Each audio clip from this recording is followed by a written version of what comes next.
ponderando, equilibrando, cuidando das pessoas, cuidando do nosso elenco, cuidando dos nossos jogadores, porque não foi fácil o que eles passaram, eles são os heróis. Os jogadores do Palmeiras estão de parabéns, comissão técnica, todos envolvidos, os profissionais, porque esse período que eles passaram não foi fácil. Eu estive presente, eu vi o comprometimento, a entrega deles, com algumas partidas do Palmeiras com muita dificuldade física, mental para encerrar, e eles foram, brigaram e nós conseguimos os títulos. Então, assim, eu posso te responder que a gente vai jogar o Campeonato Paulista, obviamente, mas nós vamos dar o descanso para o nosso elenco. Pedrinho? André, eu vou me alongar um pouquinho para o presidente Gagliotti.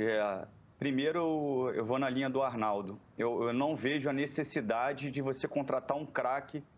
Eu não sei por que a gente cobra isso, vai contratar um craque se o Gagliotti ele foi cirúrgico lá atrás, quando ele falou que precisava mudar o modelo de jogo e ser competitivo dentro de uma ideia de jogo. Eu prego muito isso. Eu acho que o Palmeiras já foi competitivo, pode melhorar ainda mais, porque o Abel não teve nem tempo para colocar a sua metodologia de trabalho. É lógico que as contratações são pontuais, mas você consegue ser competitivo, jogar bem, com ótimas ideias, sem ter um craque. Eu acho que esse processo ele pode até chegar, mas dentro de um equilíbrio financeiro, que é o que o Gagliotti está buscando. Os meus parabéns para você, Gagliotti. Automaticamente o título faz com que a gente sempre enalteça, mas mesmo se você não tivesse ganho, né, nem a Copa do Brasil e nem a Libertadores, merece parabéns, respeito por ter responsabilidade financeira com o clube. Não pensar em si próprio. Senão você sai no mercado aí, sai comprando todo mundo caro, paga salário alto, depois o clube que se vire, porque vai vir outro presidente e arque com as consequências. O senhor teve responsabilidade, então mesmo sem os títulos, merece os parabéns. E aí a minha pergunta é em cima desse modelo, qual foi o momento que você percebeu que usar a garotada não seria uma emergência, e sim um modelo de gestão esportiva? Cara, a gente pode ter um número de atletas da base aqui como modelo, então a gente vai priorizar, 60% do elenco vai ter que ser da base. Isso foi por uma questão financeira ou porque vocês enxergavam essa possibilidade? Tudo bem, Pedrinho? É um prazer falar com você. Saudações alviverdes. Nós estamos fazendo um trabalho com as categorias de base já há algum tempo. Então, os números mostram isso. O Palmeiras, nos últimos 3 ou 4 anos, é a equipe que mais cedeu jogadores da seleção brasileira, é uma equipe que revelou muitos atletas, é uma equipe que ganhou muitos títulos. Então, no final do ano de 19, a gente fez uma reunião e nós decidimos que a gente precisava reestruturar e mudar o nosso modelo de atuação no mercado. Estrategicamente, o Palmeiras tinha que fazer diferente.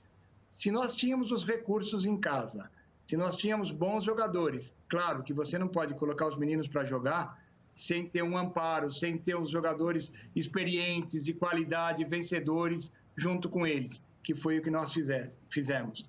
O Palmeiras tinha feito nos anos anteriores grandes investimentos. Tanto é que nós temos jogadores aqui de seleção brasileira, experientes.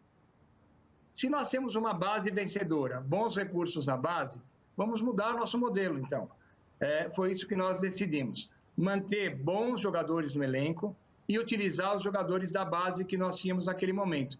Inclusive, foi no momento que nós decidimos pela contratação do Vanderlei, porque é um técnico que conhecia o clube, tinha histórico conosco, tem histórico conosco, é o maior vencedor de campeonatos paulistas com o Palmeiras, entre outros títulos importantes, e foi passado isso para o Vanderlei. É um momento sensível, é um momento de mudança de modelo. E nós entendemos que o Vanderlei teria experiência para fazer aquilo naquele momento. E Pedrinho fez muito bem. Eu devo isso ao Vanderlei. Fez muito bem. Você agregar 12 garotos da base no profissional não é fácil, não é simples. Você precisa de experiência, você precisa saber como é que as coisas funcionam, como é que o vestiário vai entender essa situação, como é que os jogadores mais experientes vão aceitar os jogadores mais novos, enfim. E o Vanderlei fez muito bem esse trabalho de transição. O Palmeiras pensou estrategicamente. O Palmeiras pensou em buscar de forma pontual, contratamos o Rony, contratamos o Vina e trouxemos os meninos da base. Foi esse o trabalho que nós fizemos, buscando um equilíbrio entre juventude, experiência, talentos, tanto os jogadores experientes como os jogadores mais novos, e com isso a gente conseguiu bons resultados, conseguiu o título, depois disso com a contratação do Abel Ferreira. Então essa foi a nossa ideia, investir menos, gastar menos, trazer os jogadores da base e mesclar experiência com juventude. André Hernan. Presidente, esquece o presidente do Palmeiras. Eu quero falar com a pessoa que conhece muito de futebol. Queria que você analisasse as características e se você gosta muito de ver o estilo de jogo do Borré e do Danilo Barbosa, que me parece ser um bom jogador, um bom volante, né? Eu gosto de todos os bons jogadores.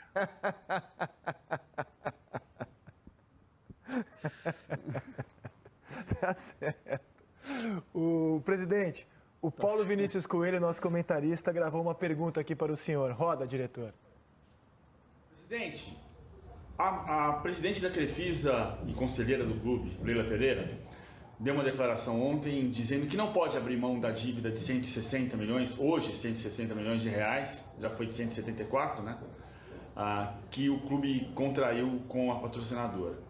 Ela disse que uma coisa é a pessoa jurídica, a Crefisa, outra coisa é a pessoa física, Leila Pereira, e que a Receita Federal disse à Crefisa que ela não podia colocar aquele dinheiro aplicado na contratação de Borja e de outros jogadores, não podia colocar como patrocínio, tinha que entrar como empréstimo. A informação que eu tenho é que a Receita Federal disse à Crefisa que ela poderia fazer como patrocínio ou como doação, desde que declarasse no imposto de renda da Crefisa. E a Crefisa entendeu que tinha que transformar em empréstimo. Primeira pergunta para o senhor é a seguinte: por que o Palmeiras aceitou essa transformação em empréstimo se a negociação anterior não era de empréstimo? E por que o Palmeiras não consegue quebrar essa relação, adiantar esse pagamento desses 160 milhões de reais, tem que pagar uma parte, diferente do que aconteceu com o Paulo Nobre, mesmo antes da pandemia, né? Porque antes da pandemia a receita era maior. Por que o Palmeiras quitou a dívida com o Paulo Nobre e não quita a dívida com a Crefisa? Por que virou empréstimo? É uma situação que a gente explica da seguinte maneira, PVC. Quem procurou a Crefisa para investir em jogadores foi o Palmeiras. Isso em 2015, ainda no mandato do presidente Paulo Nobre. Quem fez os contratos de investimento em jogadores foi o departamento jurídico do Palmeiras. A Crefisa nunca trabalhou com contratação de jogadores. Não é a especialização da Crefisa. Então, todo esse processo foi incentivado, foi feito pela Sociedade Esportiva Palmeiras. O contrato que nós temos com os jogadores, o anterior e o atual, diz o seguinte: que quando o jogador for vendido, o dinheiro arrecadado tem que ser devolvido para a Crefisa. Isso sempre teve no contrato, tanto no anterior como no atual. O dinheiro seria devolvido para a Crefisa. Então, o próprio contrato que nós tínhamos com o Paulo Nobre, do Mina e do Roger Guedes, são situações absolutamente idênticas às que a gente tem com a Crefisa hoje. Quando nós vendemos o Mina, nós devolvemos o dinheiro para o Paulo Nobre. Quando nós vendemos o Roger Guedes, nós devolvemos o dinheiro para o Paulo Nobre. Agora, se concretizar a situação do Dudu, a gente devolve o dinheiro para a Crefisa. Da mesma maneira ocorreu com o Thiago, da mesma maneira com o Bruno Henrique. Então, é uma situação em que o Palmeiras pagou o Paulo Nobre, está pagando a Crefisa e vai pagar a Crefisa totalmente. Nós temos os recursos aí para pagar a Crefisa, que são os atletas, que são os jogadores, que têm um valor importante de mercado. Então, importante dizer ao torcedor palmeirense, nós temos totais condições de pagar a Crefisa e isso será pago no momento da venda do jogador. Caso o jogador encerre o contrato e não seja vendido, a Crefisa proporciona 2 anos para o Palmeiras pagar parceladamente o valor que ela emprestou. Então, é um contrato que é muito bom para todos, porque o Palmeiras hoje tem um time forte, tem um time vencedor, com vários jogadores contratados com recursos do clube e alguns jogadores contratados com recursos da Crefisa. Então, o que foi feito com o presidente Paulo Nobre, da mesma maneira será feito também com os empréstimos da Crefisa. E quem ganha com isso? O Palmeiras. Quem ganha com isso? O nosso torcedor. A valorização da nossa marca. O Palmeiras conseguiu títulos importantes de destaque hoje, é um clube de destaque no cenário nacional, porque teve investimentos importantes, uma ajuda importante do presidente Paulo Nobre no mandato dele e agora importante também com a Crefisa sendo uma parceira extremamente importante para o Palmeiras. Quem ganha com isso? O nosso torcedor, a nossa marca, o nosso clube. Perfeito. Repórter André Hernan, faça aqui a última pergunta do programa ao presidente do Palmeiras. Vou fechar aqui com 2 em uma. A primeira, a gente fala muito de questões pontuais, de reforços e sempre reforços de atletas jovens. E a renovação de atletas experientes como Felipe Melo, de 37 anos, que vence o contrato no meio do ano. É um caminho natural, presidente? E a outra, rapidinha, é do Abel Ferreira. Parece que vai viajar amanhã ou sexta-feira no máximo para Portugal. Só que lá tem uma quarentena de 14 dias obrigatório. E nosso país não está com filme queimado no resto do mundo. Então a volta dele não tem previsão. Então pode ser que o Abel Ferreira demore um pouco mais para retornar a comandar o Palmeiras? Em relação ao Abel Ferreira, nós estamos ainda buscando voo para ele passar alguns dias em Portugal. Com certeza, conforme você disse, são 14 dias que ele tem que ficar lá. E ele merece isso, encontrar a família, encontrar a esposa, as filhas. Ele é uma pessoa muito ligada à família, então é o momento dele também descansar e ficar uns dias em Portugal.